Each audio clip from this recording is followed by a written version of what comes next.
কথা শুনিব আল্লাহ বললেন তার নসিহতমূলক কথা পরামর্শমূলক কথা শুনিব আল্লাহ বলে বই কি আর রাজ্যের প্রোগ্রামের সম্মানিত চিফ গেস্ট আর সৌদিয়া স্যার সেই স্যার মিস্টার সৈয়দ ইকবাল স্যারের আইন পুনঃ প্রধান বক্তব্য উপস্থিত করিব আল্লাহ বলে অনুরোধ করি। আসসালামু আলাইকুম।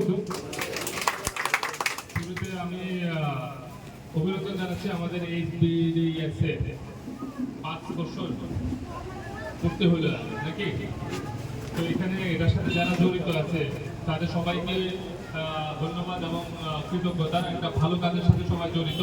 পাশাপাশি আজকের অনুষ্ঠানে এখানে আমাদের যারা আছেন, আমাদের এসএসসি, আমাদের হাসপাতালের ডাক্তার আছেন, MSF থেকে আসছেন, আমাদের পুলিশের আছেন এবং বিভিন্ন জায়গায় প্রতিনিধি যারা আছেন এখানে কর্মকর্তা এবং যারা ব্লাড ডোনার আসলে যাদের কারণে এই প্রতিষ্ঠানটা হয়েছে তাদের সবাইকে শুভেচ্ছা এবং ধন্যবাদ। আসলে এই যে রক্তদান এটা মানে এটা মহৎ একটা কাজ, তাই না? রক্তের ভিতরে দানের ভিতরে কোনো মানে ভেদাভেদ নাই ধর্ম।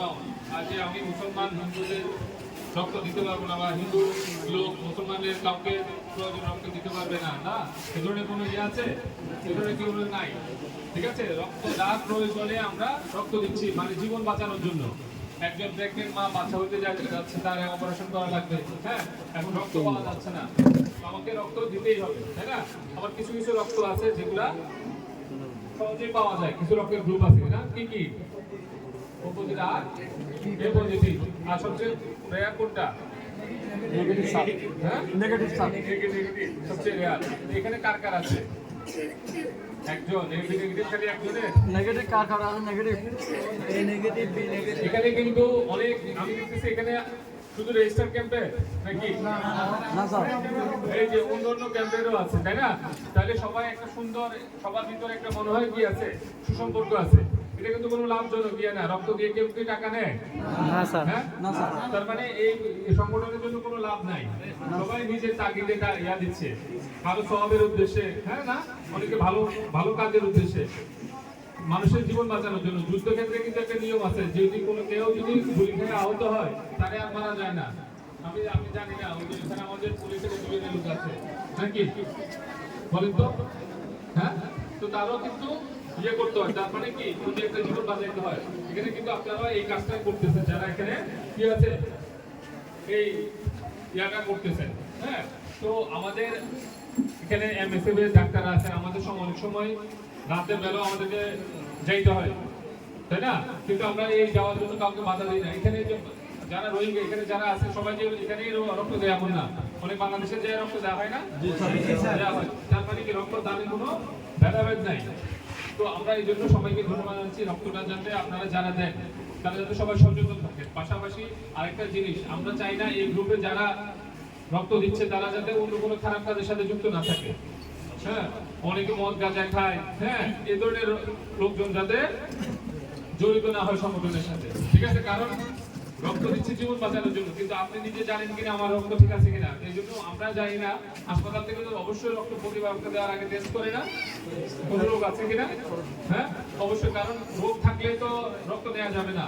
রক্ত দেওয়া হয় জীবন বাঁচানোর জন্য, কিন্তু এমন কোনো রোগ যদি থাকে যে যাকে দিচ্ছি তারই আবার অসুখটা হবে, তাহলে ওই রক্ত দিয়ে তো আসলে তার কোনো উপকার হবে না, বুঝা গেছে? এই জন্য যারা এখানে রক্ত দেন তারা যাতে দেওয়ার আগে নিজেরা টেস্ট করে পরীক্ষা করে তারপর যাতে ডাক্তাররা রক্ত নেই, এই জিনিসটা কিন্তু নিশ্চিত করতে হবে যে আমি যে রক্ত দিচ্ছি আগে আমার রক্তটা পরীক্ষা করে যে দেওয়া যাবে কিনা, ঠিক আছে? এটা কিন্তু আরেকটা উদ্দেশ্য, বুঝা গেল? আর রক্ত দিলে যে কারো কোনো ক্ষতি হয় না, বুঝা গেছে? রক্ত দিলে অনেকে বলছে এখানে ডাক্তাররা আছে, ওনারা সুন্দর করে বলবেন। আমি আসলে অত, যেহেতু আমি ডাক্তার না বা মেডিকেল সায়েন্সের লোক না, আমি আমার অভিজ্ঞতা অনেক, ওনারা আর সুন্দর করে বলতে পারবেন। আমি শুধু বলতে চাচ্ছি যে এই যে একটা সুন্দর একটা আপনাদের ভিতরে একটা বন্ধন আছে, যারা রক্ত দেন সবাই সবাই চিনে কার রক্ত লাগবে, এবং দরকার হলে তাৎক্ষণিক হয়তো মেসেজের মাধ্যমে কিন্তু রক্ত জোগাড় করা হয়ে যাচ্ছে, হচ্ছে না? এই সুন্দর বন্ধন কিন্তু অন্য জায়গায় কি আর নাই। বাংলাদেশে অনেক সংগঠন আছে রক্তদানের, ঠিক আছে? আমাদেরও অনেক মেডিকেল কলেজগুলোতে, ডিগ্রি ইউনিভার্সিটি কলেজগুলোতে ওই সংগঠনের কি প্রতিনিধিরা কিন্তু থাকে। হ্যাঁ, তো বন্ধন আছে, আরো অনেকগুলো সংগঠন আছে রক্তদানের, হ্যাঁ, সন্ধানী আছে, হ্যাঁ, তো হ্যাঁ, কোয়ান্টামও আছে, কোয়ান্টাম ফাউন্ডেশন আছে, এরা রক্ত দেয়। আমরা কিন্তু রক্ত কোনো এখানে প্রয়োজন ছাড়া কি রক্ত দেয়?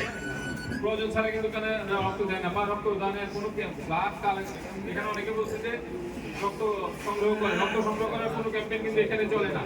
আমরা কিন্তু নিষেধ করি এই ধরনের রক্ত আপাতত। আমরা শুধু জরুরি প্রয়োজনে যাতে সবাই রক্ত দিতে পারে, এখানে যার যা রক্ত দরকার হবে যখন, হ্যাঁ, এখানে বিশেষ করে এই হাসপাতালে যখন রোগী পাঠায় এমএসএফ এর আশেপাশে, আর যদি অন্য জায়গায় আপনারা জানেন যে রক্ত দরকার হবে তখন অনুমতি নিয়ে আমরা ওই পারমিশনটা দিই, বুঝা গেছে? তো আবার অনেক সময় ইমার্জেন্সি বা পারমিশনেরও দরকার হয় না, সবাই ইমার্জেন্সি হলে ইমার্জেন্সি, তাই না? তো এই কারণে এত সুন্দর একটা সংগঠন, আমরা চাই না এই সংগঠনের ভিতরে যারা আছে তারা যাতে সুন্দরভাবে এই সংগঠনটা যারা এখন চালাচ্ছে, হ্যাঁ, প্রতি বছর হয়তো সংগঠনের চেঞ্জ হয়, কারা সভাপতি সেক্রেটারি চেঞ্জ হয়, তাই না? এটা কি, তো এই চেঞ্জ হওয়ার সময় যাতে কোনো ধরনের নিজেদের মধ্যে মনোমালিন্য না হয়, কারণ এটা ভালো কাজের ভিতরে কোনো মানে সভাপতি সেক্রেটারি নাই, ভালো কাজের ভিতরে সবাই সভাপতি, মনে থাকবে? হ্যাঁ, কারণ ভালো কাজে সবাই আগে আসতে হবে। আমার মন খারাপ হয়েছে, আমি এখন রক্ত দিব না, আমার যদি ওই রক্ত দেওয়ার সময় হয়ে যায়, যদি দরকার হয় আমি আগে যাওয়ার চেষ্টা করি। সবাই কিন্তু করে, আমাদের অনেকে আছে, অনেকে 20 বার 25 বার এখানে অনেকে আছে যে রক্ত দেওয়া হয়ে গেছে, হ্যাঁ। তো এই সংগঠন যাতে 2019 সালে হয়েছে, 5 বছর হয়ে গেছে, আমরা চাই এখানে রোহিঙ্গারা যতদিন আছে এই সংগঠনে থাকবে, রোহিঙ্গাদের প্রয়োজনে এবং আশেপাশে আমাদের যাদের বাংলাদেশি বলুন বা যাদের প্রয়োজনে, ঠিক আছে, এখান থেকে অনেকে বিদেশে যায় কিন্তু রক্ত দিতে পারে, দিচ্ছে, ঠিক আছে, কারণ এইটার কোনো ভেদাভেদ নাই। তো সবাই এই সংগঠনটা যাতে এখানে যতদিন আছে ততদিন টিকে থাকে এবং নিজে সুন্দরভাবে টিকে থাকে, সেই প্রত্যাশা থাকবে সবার প্রতি। আর আজকের অনুষ্ঠান এবং আজকের এই তাদের এই প্রতিষ্ঠা দিবসে প্রতিষ্ঠা দিবস উপলক্ষে সবাইকে আবারও অভিনন্দন এবং শুভেচ্ছা জানাচ্ছি। ধন্যবাদ সবাইকে, সবাই ভালো থাকবেন।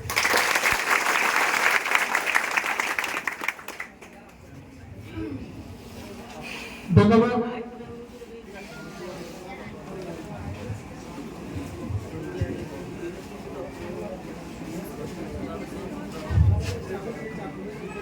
আমাদের আজকে প্রোগ্রামে সেই পেশেন্টের জন্য আমাদের বিডিসির প্রেসিডেন্টের পক্ষ থেকে একটা গিফটের ব্যবস্থা করা হয়েছে।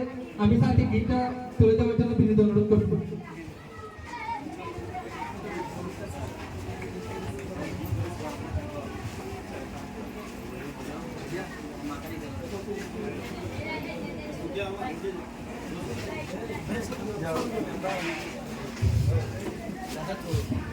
আমরা সবাই তালি দিয়ে সম্বোধন করি। আজকে প্রোগ্রামের পক্ষ থেকে স্যারকে অসংখ্য ধন্যবাদ জানাই আমাদের সাথে থাকার জন্য। স্যার আমাদের জন্য দোয়া করুন। আসসালামু আলাইকুম। সম্মানিত উপস্থিতি।